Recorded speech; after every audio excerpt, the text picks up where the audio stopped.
Hello, welcome back.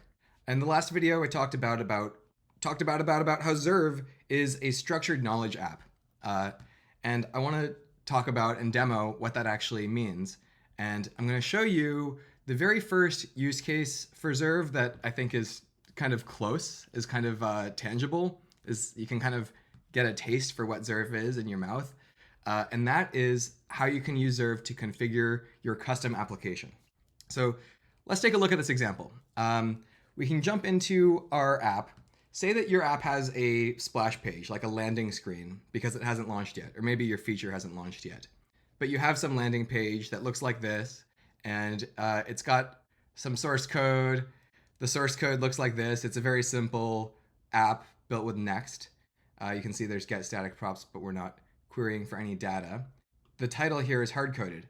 The problem here is that we claim to be launching in April, but it's almost April and we're nowhere near launching. So your CEO is asking you, hey, can we change the text on the website? And you just know that it's going to get changed more than once. You don't want to be bothered to have to change the text every single time. So that's why you're using Zerve, so that your CEO can configure the website directly without having to go through you, the developer. So the app looks like this. You can connect it to your server. Here, I've got it connected to my local dev server, and it says here there are no files. Eventually, you can sort of set up a remote server, but for now, you can self-host. You can connect your app to the server, and here you want to create a new file because you want to allow your CEO to configure something, right? So you're going to configure the home banner. Let's call it the home banner. And here's an empty file. It's not very useful.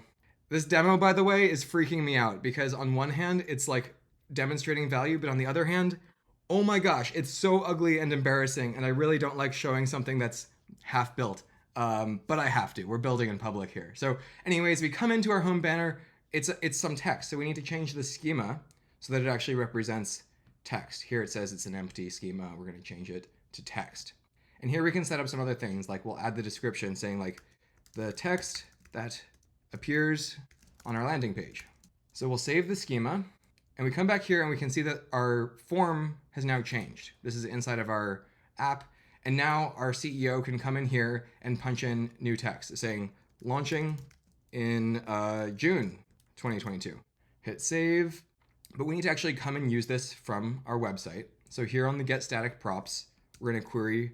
We can call it like banner, and it's going to be, this part is not perfectly polished yet. What was it called? The home banner. And then we have the banner coming in as a prop.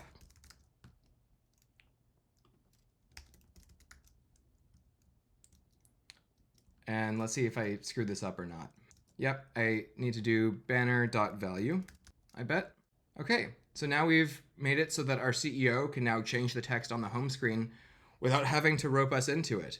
So, of course, next month when the project inevitably gets delayed again, the CEO can just come in here into the mobile app and, it's got the keyboard and saying we're launching in July now. And now, of course, the website updates. So that has been a quick crash demo for what it's like to use Zerve, the structured knowledge application to configure a website. So I'd love to hear what you think about this.